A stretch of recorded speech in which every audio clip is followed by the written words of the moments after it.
اللہ کے رسول نے فرمایا کہ زنا ایک ایسا بدترین گناہ ہے جس کی سزا اللہ کبھی معاف نہیں کرتا، اور اس بدترین گناہ کی 3 سزائیں دنیا میں اور 3 سزائیں آخرت میں ملتی ہیں۔ اللہ زنا کرنے والے کے چہرے سے معصومیت اور رونق ختم کر دیتا ہے۔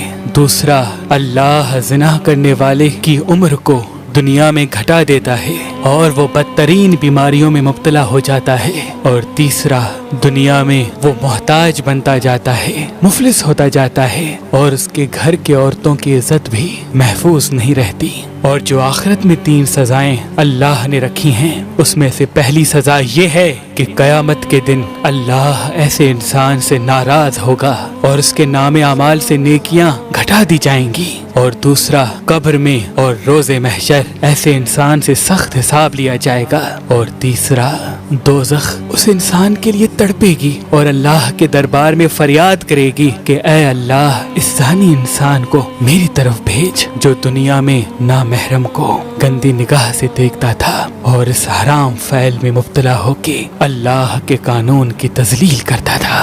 اور یوں دنیا و آخرت میں اس گناہ کو انجام دینے والے اللہ کی رحمت سے دور چلے جائیں گے۔ اللہ کے ولی حضرت شاہ شمس تبریز نے فرمایا کہ جب سورج کی روشنی انسان کے ہاتھ میں پہنے ہوئے پخراج کو لگتی ہے تو اس کا اثر انسان کے دماغ پہ ہوتا ہے، اور یوں انسان میں محنت کرنے کا جذبہ اور آگے بڑھنے کی تڑپ پیدا ہوتی ہے۔ تبھی اس پتھر کو شہرت کا پتھر بھی کہتے ہیں۔ اگر آپ یہ پخراج لینا چاہتے ہیں تو مہربان اسٹونز کے نمبر پہ کال کریں، اور مزید معلومات کے لیے ہماری ویب سائٹ مہربانلی.com یا ہماری اپلیکیشن جو گوگل پلے اسٹور اور آئی فون ایپ اسٹور میں موجود ہے ان سے بھی معلومات حاصل کر سکتے ہیں۔